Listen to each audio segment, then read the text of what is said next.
Hi everyone, it's Tall Paul and I'm in my garden today. And in back of me we have a Pakistani mulberry. This is one of the first trees in the garden to actually have fruit on it. This is April 30th, 2013. And if we look in here, we can see very long berries. And they're green right now. Well, actually, look at, we've got some ripe ones. I'm going to pick a berry for you. If you notice this, that is one berry. And it is the first fruit of the season. And it's not my favorite mulberry. I have a different one. This is the Pakistani. The other one I have is a Persian mulberry. So let me try this for you. It's very good. Not my favorite though. My favorite's over here. You can see this one still is just, the leaves are just coming out. This won't have berries until the end of July or so. And this one, oh my gosh, the fruit tastes like vanilla ice cream with berries. And I make jam out of this and it's just excellent. So, anyone can garden, I'm telling you. You don't have to have a lot of land. At my house, I just have a standard house in Oceanside, California. And in my front yard, I have, I don't know how many, maybe 16 different varieties of fruit. So let me give you a little tour. Right here, this is the Negronne Fig. It's a black fig, and it is absolutely delicious. And this will not be ripe probably until July or so. And I highly recommend the Negronne. And what's interesting is all you have to do is you can cut off the branch, stick it in the ground, and it will grow. It's literally takes nothing to grow this thing. Here we can see a fig. It's still very early in the season, but here's a fig that will not be ready until probably July or so. But this tree right here, because it's still very early in the season, will yield probably 300 to 400 figs this summer. It just keeps giving and giving and giving, and it's an incredible, incredible tree.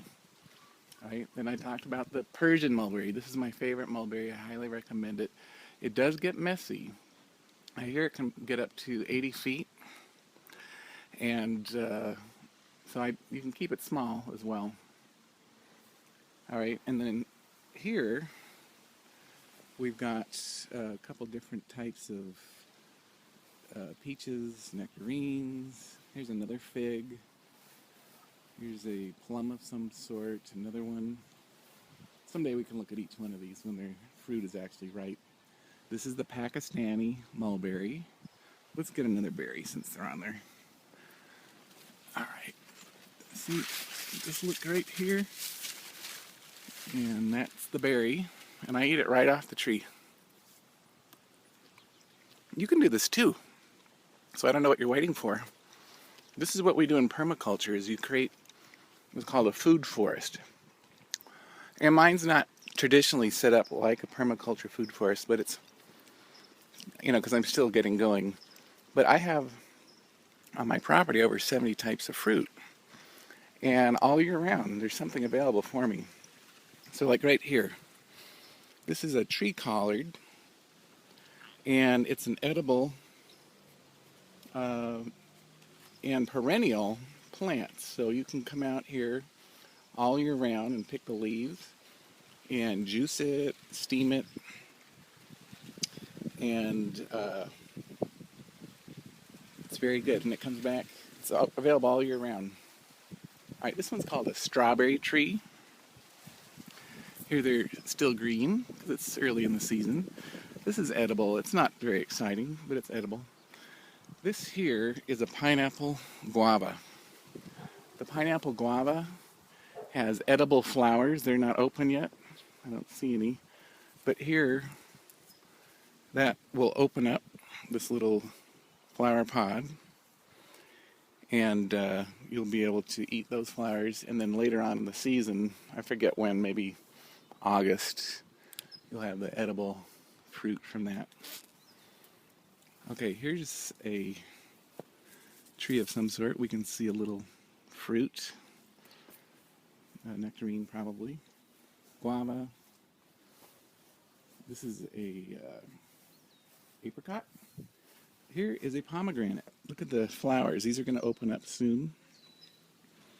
And then in October or so, we will have some pomegranates ready to go. This one's very interesting. This is a Rio Grande Cherry. And I don't think it gets very tall. But basically, when these are ripe, they have very delicate cherries on the tree. And every time I pick them, they taste different.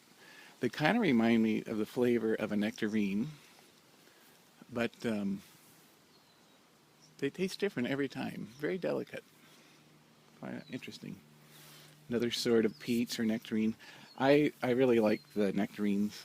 Here I have an Espalier Apple with 5 different apples on this fence. And this is the second year in the ground. And you can see all the apples I already have. So I probably should come through and, just cut back some of this fruit and thin it. You don't need it all. And, but, here's the second year. We've already got all these apples on here. And down below we've got strawberries. Here's a type of cabbage. I think it's some sort of Chinese cabbage or something.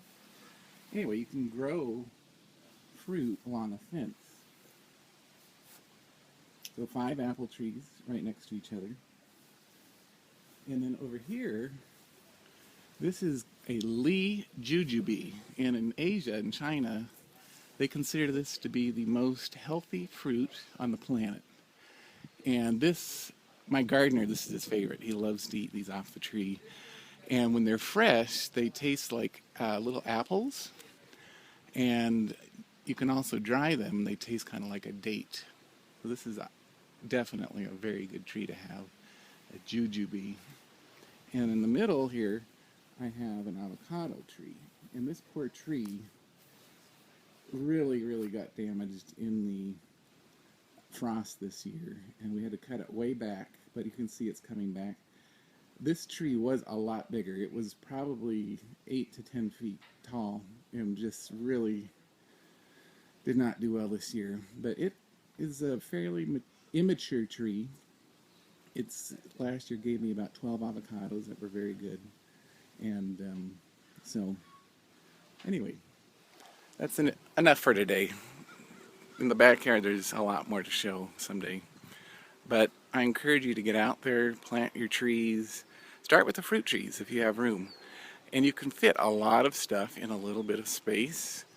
And it will produce for you over and over and over again. And each year you can do something new. Try a little bit different. So like the first year I wanted to get the trees in the ground. And then the second year I'm like, okay, I'll start to make jams and jellies. The third year I started to hydrate the fruit and stuff. And I can always, I give it to friends and family for Christmas presents. I no longer have to buy presents because everyone really enjoys the things that I make.